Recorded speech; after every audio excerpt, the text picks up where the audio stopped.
আসসালামু আলাইকুম রহমতুল্লাহ। আমরা এখন আছি ঢাকার ঐতিহ্যবাহী জামিয়া নুরিয়া ইসলামিয়া মাদ্রাসা প্রাঙ্গণে।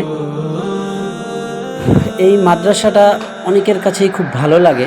এটা বিস্তৃত জায়গা নিয়ে এর গেট দিয়ে মেন গেট দিয়ে ঢুকলেই আপনি দেখতে পাবেন হাতের ডানে অফিস কক্ষের সামনে খুবই চমৎকার ডিজাইনের একটা মসজিদের ক্যাটালগ আছে। মসজিদটার কাজ এখন চলমান। 4 তলা বিশিষ্ট মসজিদ হবে। এতে দুটো সুউচ্চ মিনার তৈরি হবে। আসলে ভাবতেই খুব ভালো লাগে, মসজিদটা খুবই সুন্দর লাগবে।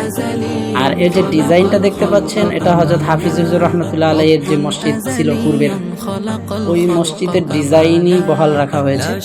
শুধু এটা বিস্তৃত এরিয়া নিয়ে বড় করে করা হবে, যাতে অনেক মুসলমান একত্রিত হয়ে একসাথে নামাজ আদায় করা যায়।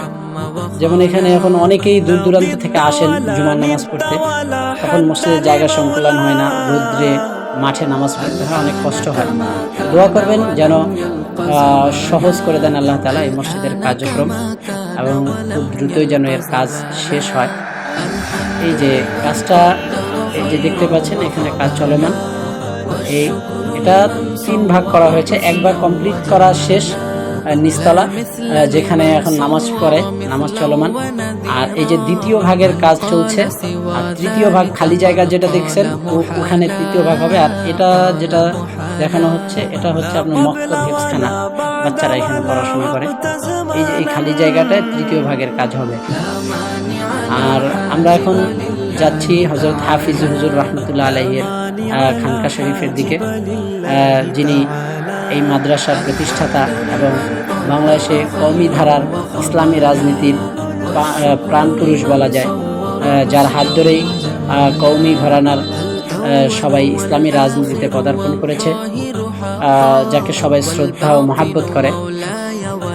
এই যে আমরা এখন ধীরে ধীরে চলে এসেছি তার খানকার কাছাকাছি। এবং এই যে দেখতে পাচ্ছেন, এটা হচ্ছে অজুখানা, এখানে সবাই অজু করে। আর এই যে খানকা, এটা এখন বর্তমান দায়িত্বে আছেন আতাউল্লাহ হাফিজি দামাত বারকাতুহুম আলিয়া। আমরা এখন ধীরে ধীরে তার যে বাসভবন সাবেক, ওইদিকে যাচ্ছি। আর এটা তার পারিবারিক কবরস্থান। এখানে কোনো বাড়াবাড়ি বা ছাড়াছাড়ি করা হয় না।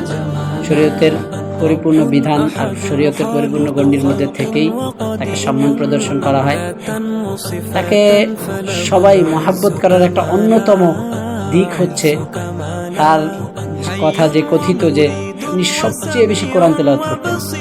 আলহামদুলিল্লাহ, আমার কাছে এবং মানুষ, আমার যেটা মনে হয় আমার মন থেকে, যে হয়তো রব ওনাকে আপন বানিয়ে নিয়েছেন অধিক হারে কোরআনের মহাব্বতের কারণে, এবং অধিক হারে কোরআন তেলাওয়াত করার কারণে, এবং অধিক নফল ইবাদত করতেন, যে গুণাবলীগুলো তার মধ্যে ছিল। আল্লাহ তাআলা যেন আমাদেরকেও অনেক বেশি কোরআন তেলাওয়াত করার তৌফিক দান করেন।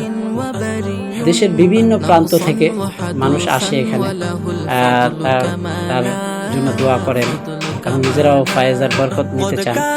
এই যে দেখতে পাচ্ছেন অনেকেই এসেছেন, সে সাথে আমরাও এসেছি এখানে। আর এই যে সামনে দেখতে পাচ্ছেন যে কি একটা রাজকীয় ব্যাপার, তার পাশেই কিন্তু একটা মক্তব চালু করা হয়েছে, যেন তার মাকবারার পাশে কোরআন তেলাওয়াত হয়, তিনি শুনতে পারেন তেলাওয়াত। আর এই যে তার মৃত্যুটা কিন্তু রমজানে হয়েছে, 8ই রমজান, বৃহস্পতিবারে। এই যে পাশ থেকে কোরআন তেলাওয়াত হয়, চমৎকার একটা ব্যাপার। তো আপনারা যারা চান কামরাঙ্গীরচরে আসতে পারেন এবং হুজুরের মাকবারায় এসে দোয়া করতে পারেন। মাকবারার ওনার যে দাবি, ওখানে লেখা আছে যে যারা আমার এই কবরের পাশ দিয়ে যাবে তারা যেন একবার সূরা ফাতিহা, 3বার সূরা ইখলাস করে আমার জন্য দোয়া করেন। মানে কোরআনী জীবন যাদের চমৎকার জীবন, তারা এরকমটাই চান। এই যে দেখতে পাচ্ছেন, ওনার মৃত্যুটা হয়েছে বৃহস্পতিবারে বেলা 1:45টায়, দাফন হয়েছে শুক্রবার বা জুমা।